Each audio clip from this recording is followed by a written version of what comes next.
Greetings, Fright fans. Dr. Gangrene here with another Top 5 Countdown. But before we get to that, I'm going to let you guys know that I decided to change the name of this series. I'm going to give it an official title, A Fistful of Fright, since we're looking at 5 horror movies in this countdown. So this week's countdown, without further ado, is the Top 5 Classic Horror Anthology Films.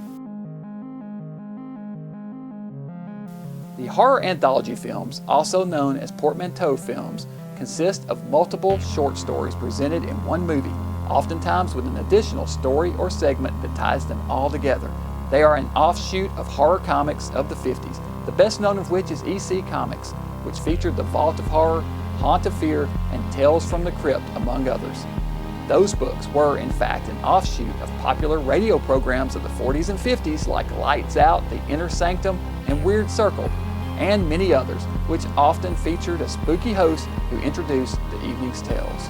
Those programs were, in turn, heavily influenced by the horror pulp magazines of the 20s and 30s, such as Weird Tales, Strange Tales of Mystery and Terror, and many more. Now, anybody that knows me knows that I love horror anthology films. It's probably my very favorite subgenre of film. Now, for the purposes of this video, I'm classifying them as pre-1980. That to me sort of seems to be a good cutoff for classic pre-1980 and modern post-1980. Honorable mention, Dead of Night. Dead of Night is a black and white anthology film produced in 1945 by Ealing Studios. It features 5 stories and a wraparound segment about an architect visiting a country cottage where everything, including the house guests, seems oddly familiar. To pass the time, each of the guests tells a story of the supernatural.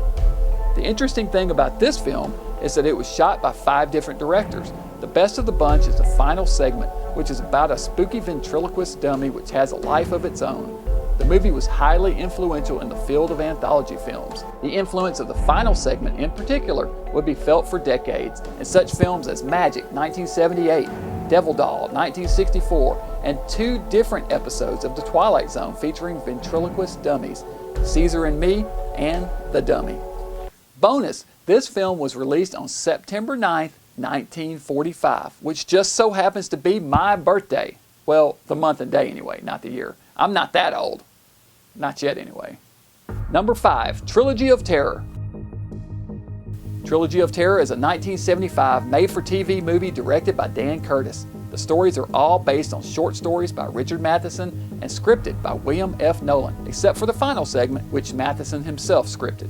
This special is notable in that each episode stars Karen Black, who even plays 2 characters in one segment. Sort of. The best segment of the 3 is, by far, the last one, titled Amelia.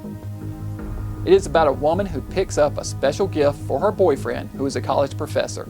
It is a Zuni fetish doll, a tiny wooden figure with razor-sharp teeth and tiny spear that has the spirit of a vengeful tribal warrior trapped inside of it. The chain that traps the spirit falls off the figure, awakening the evil spirit inside the doll and bringing the doll to life. It stalks Karen throughout the apartment, viciously attacking her repeatedly. Truth be told, the first 2 segments, while not bad, pale in comparison to the third, which is so powerful it carries the film into legendary territory. It was hugely popular when it aired and is among the best Evil Doll episodes of all time, if not the best.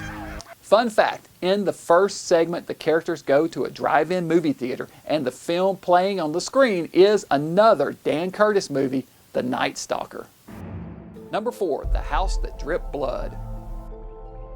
The House That Dripped Blood is an Amicus film from 1971. I love Amicus Studios. I mean, love them. Probably even better than fellow British production company Hammer Studios. They did these portmanteau films better than anyone. To be fair, I probably could have just made this list all Amicus anthologies and not been too far off at all. They pretty much set the gold standard when it comes to anthology films.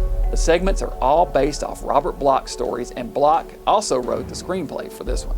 A police inspector investigating the disappearance of the tenant of a foreboding mansion is told 4 stories, each centering around the house. The final story is my favorite of the bunch. It is also the most humorous of the bunch. It stars both John Pertwee and Ingrid Pitt. Pertwee is a Hollywood actor making a horror picture. He finds a cloak at an antique store and buys it to use in the movie. But unbeknownst to him, the cloak is a real vampire's cloak. The film also stars both Peter Cushing and Christopher Lee. I got to host this one when my show was on the CW in Nashville. We aired it on May 26, 2007, which is Peter Cushing's birthday. Lee, by the way, was born on May 27th. Fun fact, although the film is titled The House That Dripped Blood, there is not, in fact, a single drop of blood in the entire picture. Number 3, Black Sabbath. Black Sabbath is a 1963 anthology film by Italian director Mario Bava.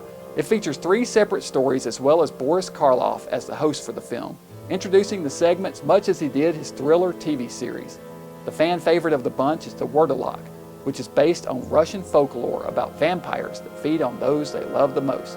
The cinematography is incredible for this film, and the lighting is lush and striking, as on most Bava pictures.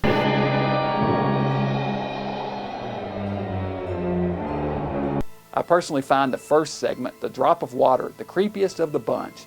The one thing I learned from watching this segment, never steal from someone who dabbles in the occult, even after she's kicked the bucket. Fun fact, this film's title was the inspiration for the name of classic metal band Black Sabbath, featuring Ozzy Osbourne on vocals, and later, my man, Ronnie James Dio. Rock on! Number 2, Dr. Terror's House of Horrors.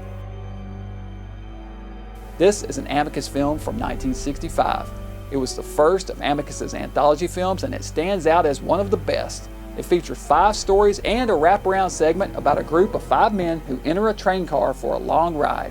A 6th man enters, Dr. Schreck, played by Peter Cushing, who proceeds to pull out a deck of tarot cards and tell each man's fortune, with a corresponding segment for each fortune. At the end of the ride, the train stops and they learn the true nature of their fateful train ride and exactly who their mysterious guest is. Of all the stories, my favorite is the voodoo story, about a jazz musician who unwisely writes down the melodies used in a voodoo ritual and incorporates them into his music. This is a great movie with a killer cast that includes Peter Cushing, Christopher Lee, and Donald Sutherland. Fun fact, the House of Horrors in the title of the movie refers to Dr. Schreck's tarot cards, which is the doctor's pet name for his deck of cards. Number 1, Tales from the Crypt. Made in 1972 by Amicus Studios and directed by Freddie Francis, this film features 5 stories and wraparound segments about a group of 5 people who are a part of a tour through a network of ancient catacombs. They get separated from the party and wind up trapped in a secluded chamber. A man in brown monk's robes, the Crypt Keeper, appears and tells each of them, in turn, a story about how they came to be there. In each story, they meet a violent end, and the guests quickly realize they are, in fact, already dead. It is hard to single out one segment of this as the best, but my favorite would have to be the one starring Peter Cushing, entitled Poetic Justice. Cushing stars as Arthur Grimsdyke, a harmless old man whose wife has died and who now lives alone. He is friend to all the neighborhood children and keeps numerous dogs as pets.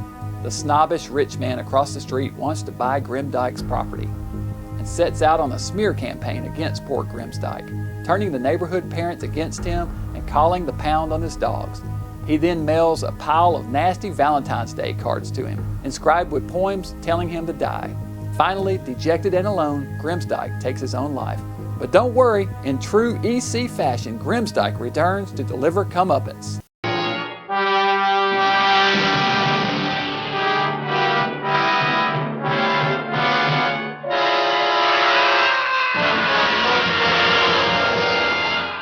Fun fact, each of the segments in this film were based on actual EC Comics stories. This film will be followed the next year by a sequel called Vault of Horror. So let me know what you guys thought about this Fistful of Fright countdown, what you think about the name, and if there's any films you would add or subtract from this list. Be sure and join me back here next week, and we'll take a look at the top 5 modern horror anthology movies. Be sure and also click subscribe if you haven't, and click that little bell icon next to the subscribe button, and you'll get notifications whenever I post a new video, just like this one. So until next time, this is Dr. Gangrene from the Web Lab here saying, stay mad.